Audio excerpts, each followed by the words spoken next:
김정숙 여사의 다이소 여기 엄청 화제가 되고 있거든요. 경복궁 옆에 다이소. 거기를 지금 직접 가시는 거예요? 심부름 시키는 것도 아니고? 생필품 사는데 심부름 시키면은 공감병 논란. 필요한 물건 직접 사는 거 아니겠습니까? 제가 다이소 애용자잖아요. 녹음실 만들고 나서 주변에 있는 다이소를 엄청 다녔어요. 필수품들이 거기가 많잖아요. 네, 저렴하죠. 근데 다이소는 5,000원 이상의 물건을 못 넣습니다. 자기들 제도적으로. 이제 1,000원 샵이라고 하는데 1,000원짜리가 많고 비싼 게 5,000원짜리인데 거기를 명부인께서 다니신다는 게 이게 그래요. 느낌적으로 짠해 좀. 그 지난번에 왜 처음 한미 정상회담 네. 할 때 그 버선코 신발 있지 않습니까? 네. 구두 버선코 구두 거기도 직접 가셨다는 거 아니에요. 그 장인들이 깜짝 놀랐다고. 근데 그거는 조금 비용이 근데 그 신발은 저도 신고 싶더라고요. 버선코 구두. 근데 그 다이소도 흥미로웠지만 사료값 100만 원. 꽤 많이 나오대. 그 애가 아프대잖아요. 그래가지고 그 음식물에 약을 이 들어가서 생산하는 거라서 비용이 비싸고 그다음에 그래서 비용이 비싸서 식당에서 나오는 음식 그러니까 다 안 돼서 무슨 예. 북어인가 예, 뭐 예, 저기 예, 해가지고 예. 국물도 갖다가 먹이고 이런다면서요. 저도 강아지 키우잖아요. 잘 먹이려면 사료값이 일반 우리가 이렇게 예전에 사람들이 먹던 잔반 주고 그랬잖아요. 지금은 사료값이 비싸고요. 그게 여러 마리를 키우려고 그러면 더군다나 지금 우리 문 대통령 부부는 강아지나 고양이 키우는데 그 특수활동비 이거 안 쓰겠다는 거잖아요. 그래서 그때 그 다이소 이야기가 왜 나온 거냐면은 실제로 청와대 들어갈 때 침대를 집어 넣으려고 새로 샀는데 김정숙 여사 카드가 한도가 차가지고 문재인 대통령 카드로 썼다고. 그러니까 너무 전략하시는 게 아닌가. 쓸 건 좀 쓰시고 사셨으면 좋겠어요, 솔직히. 다이소 같은데 가면 좋은데 거기 보면 너무 싼 물건들도 많고 그래서 그 정도는 약간 쓰셔도 국민들이 좀 비난하지 않을 것 같은데 너무 청렴하신 거 아니에요? 그렇지 않고 구입을 하려고 그러면은 인터넷 구입해야 되는 거 아니에요? 그러면 이제 쿠팡에 왔다 갔다 해야 되나 이제 차량이?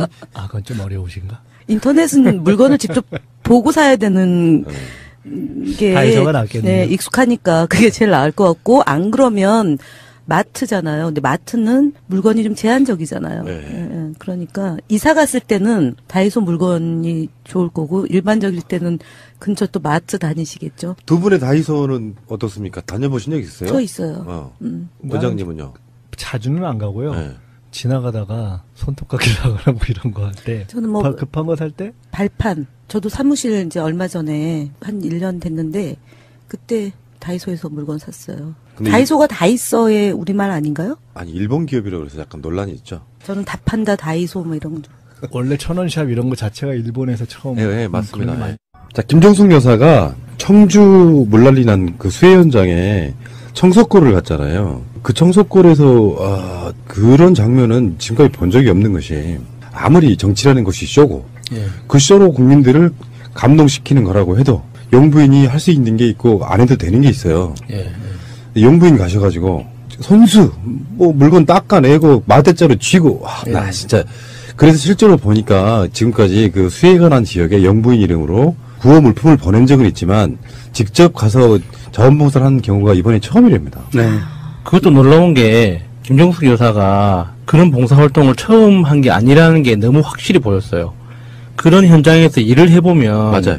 일을 해본 사람의 이 모양과 처음 해본 사람의 낯설은 느낌들이 다 눈에 보이거든요. 네. 근데 김정숙 여사는 몸에 배어 있어요. 일하는 게. 그러신 것 같아요. 그래서 50m 후방에서 보면 못 알아보는 너무 완벽하게 녹아 있어서 못 알아보는 정도로 정말 일을 하시는 분이더라고요. 이게 그쪽에서 시키는 일만 하는 게 아니라 네. 본인이 주도하셔가지고 일을 나눠주면서 네, 네. 같이 하셨다고 하고 네. 그리고 이 영상에서 보면요 그 김정숙 여사가 일어서서 움직일 때도 의자가 엉덩이 뒤에 붙어 있어요.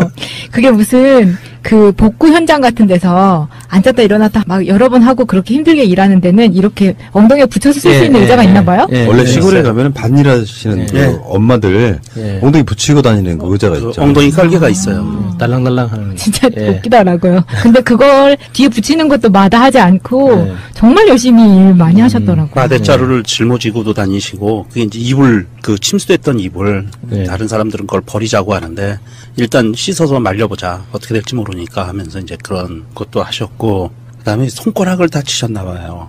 손가락. 손가락을 다쳐서 불편하셨던 모양이에요. 그래가지고 이렇게 예. 밴드 같은 거로 그 고무장갑 위에 예. 이렇게 손가락을 약지하고 중지를 고정시켰던 그 사진도 찍혔고. 그게 무거운 거 이렇게 잘못 힘줘서 들다가 다치는 일종의 예. 그 손가락을 삔다고 하죠. 그런 것도 예. 있고, 이제 이렇게 그런 걸 텐데. 뱄을 수도 있어요. 찧었을 수도 네. 있고, 예. 요즘은 SNS 시대여서 예전에는 기존 미디어들이 사진 찍어서 찬양하는 그런 형태로 이렇게 악용되는 경우가 꽤 많았는데 예. 지금은 SNS 시대다 보니까 직접 현장에서 같이 했던 분들의 찬사가 쏟아진 거예요. 예, 맞습니다. 정말 일 잘하시더라. 예. 한두 번 해본 솜씨가 아니더라. 예. 진정성이 있더라 이런 거거든. 사실 좀 제가 봤을 땐 좀 과한 측면도 있어요. 영부인이 막 그렇게 하시면은 예. 과한 측면이 뭐냐면은 그 모든 다른 사람들의 어떤 비교가 다 그것 때문에 다 사라져 버리는 측면이 있어가지고. 나보고 도대체 어쩌라는 거야. 그 밑에 사람들은. 그러니까 그렇게 움직이면 밑에 사람들이나 그 관계 공무원들 이런 사람들 보고 어떤 메시지를 주는 거예요. 복구 현장에서 맞아요. 최선을 다하라. 그 몸으로 보여주는 거죠. 메시지를. 그 특히나 그 전날까지 그 우리 준표원께서 여러 가지 신공들을 많이 보여주셨잖아요. 손 안 대고 장화 신고, 손 안 대고 장화 벗고. 지금 그 문재인 정부의 모습을 상징적으로 보여주는 예. 사건인데요. 예를 들면은 그래도 홍준표는 쇼로라도 가. 그리고 쇼가 아닌 진정성으로 대통령 영부인께서는 가. 예. 근데 그 지역에 있는 도의원들은 수해가 나서 지금 뭐 할 것이냐 말 것이냐 그 난리 난데도 네. 해외를 가. 그러니까 완전히 거꾸로잖아요. 지금 이게 지금 너는 그 위아래가 물구나무 섰냐? 뭐 이런 네, 것처럼 딱 네. 그 모습이잖아요. 물론 시간적인 순서는 좀 다르긴 하지만. 근데 거기 가셔가지고 금일봉을 주고 오셨나 봐요. 삼계탕이라도 하나 드시라고. 그때가 딱 중복 딱 그 즈음이니까. 토요일 날이 중복이었고요. 네. 예. 그래서 자원봉사를 이렇게 하고 돌아오셔서 마음이 불편했던 거예요. 짠했던 거예요. 그 동네 사람들 그렇게 열몇 가구가 되는데 그 동네가 시골이 다 침수됐고 이장도 자기 집도 침수됐는데도 불구하고 남의 집부터 챙기고 뭐 이런 모습에 짠하고 연세 드신 분들이니까 돌아온 다음에 그게 자꾸 이제 눈에 밟힌 거야. 예. 그런 눈에 밟혀서 금일봉을 보냈다고 하더라고요. 저는 그런 기사를 보면 얼마 줬을까 하는 게 제일 궁금하던데 안 그래요? 아, 뭐 네. 그건 우리가 너무 속물이라 그런 건데. 네. 저는 100만 원 생각해 봅니다. 저는 한 30만 원 정도. 30만 원 정도? 왜냐면은 마을 가구 수가 16가구 정도라고 했잖아요.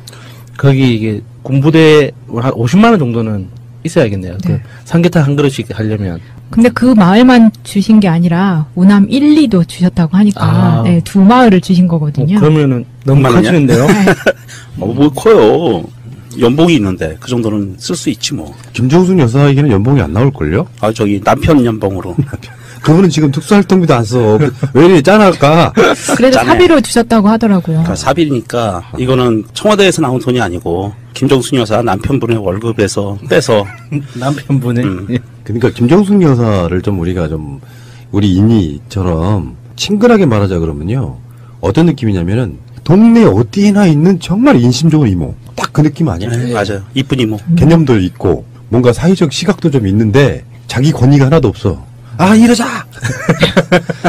뭐야 저기 김씨 그렇게 하면 안 돼요. 요걸 이렇게 날라야 돼요. 뭐 이런 거 있잖아. 트위터에서는 반응들이 이렇더라고요. 예전에는 김정숙 여사가 문재인 변호사라는 좋은 남편을 과 결혼했던 것에 대한 축하를 했었다면 요즘은 문재인이라는 사람이 김정숙이라는 여자와 결혼한 게 얼마나 다행인지 모르겠다. 이런 반응들이 많아요. 20대 대통령으로 김정숙 대통령이 돼야 된다고는 하는 그런 주장도 있던데. 뭐 불가능한 건 아니죠, 뭐. 그렇게 정권 연장을 하는 거죠. 어쨌건 그렇습니다. 등 따습고 배부른 곳에서 높은 곳에 계시는 분들은요. 관심이 있는 척은 할 수 있어요. 그러니까 뭐 만반의 준비를 다 할 수는 있는데 내가 가야 쓰겄다. 도저히 안 되겠다. 거기 아까 명령님 말씀하신 게 그거잖아요. 영분이 떴다 그러면 그 지역뿐만 아니라 정치권 자체가 예. 관심 갖고 볼 수밖에 없는, 그러니까 그걸 행동으로 보여주는, 그래서 실제로 본인한테 돌아오는 어떤 그 노역 비슷한 거 정말 힘들 거 아니에요. 더 날씨는 덥지. 거기에 뭐 이야기 들어보면 그런 거 있더만요. 침수가 되면 명령님도 뭐 비슷한 경우가 있을 수 있겠지만 물이 차가지고 침수가 되면 가재 도구는 닦아 쓸 수 있어요. 근데 제일 힘든 것 중에 하나가 이불입니다. 맞아요. 옷도 대충 빨아 쓸 수는 있는데 이불은 속에 흙탕물 같은 게 뻘이 베어버리면 다시 쓰기가 굉장히 힘든, 그렇죠. 두껍고 이런 거기 예. 때문에 그거를 못 쓴다 이러니까 김정숙 여사가 일단 빨아서 말려보고 쓸 수 없으면 버리면 되지. 뭔가 기본이 돼 있는 거야. 평상시 때 박근혜처럼 그런 방식으로 아, 박근혜 여기다 비교를 하니까 사실상 불가능한 얘기였구나. 전혀 그런 일을 잘 해본 사람 자체가 아니잖아요. 제가 이걸 보면서 역대 영부인들 중에서 비슷한 일이라도 한 사람이 있었던가 하고 좀 찾아봤는데 가장 근접했던 게 그 박근혜 영애께서 70년대 후반 정도에 충청도에 이렇게 물난리가 났을 때 구호 물품을 보냈다. 이 정도가 있더라고요. 사비로 보내진 않았겠죠. 대통령 후보 부인이면 가능한 일이에요, 사실. 영부인으로서는 정말 하기 힘든 일을 어떤 권해와 결단도 없이 딱 그냥 그렇게 한 것 같은 그런 느낌이라서. 제가 군대 있을 때 물난리가 가끔씩 나주더라고요, 기분 나쁘게. 맞습니다. 군대 가 있으면 물난리가 나면 어떻게 되냐면 대민 봉사, 지원, 대민 지원을 나가죠. 예. 저도 한번 해봤는데요. 그게 보통 일이 아니에요. 냄새 나고요. 군복 입고 막 땀 뻘뻘 흘리면서 그런 일 하는 것 자체가 굉장히 어려운 일이어서 밖에 나가서 떼약볕에 먼 일을 한다는 것 자체는 굉장히 힘든 일이거든요. 그러니까 이게 가서 잠깐 뭐 앉아가 뭐 닦아주고 오는 게 아니라 그냥 중노동하고 오는 거예요. 예, 맞아요. 우리가 흔히 말하는 노가다, 막노동하고 오는 거라고요. 이번에도 군인들이 군장병들이 나와서 그 수해복구 지원을 하고 앉아서 짜장면 먹는 모습을 보니까 좀 짠하대요. 점심으로 짜장면을 먹고. 트위터리안 임무천일호 겸손어영님이 김정순 여사 관련 기사를 링크하면서 이렇게 올려주셨네요. 짐승의 시대가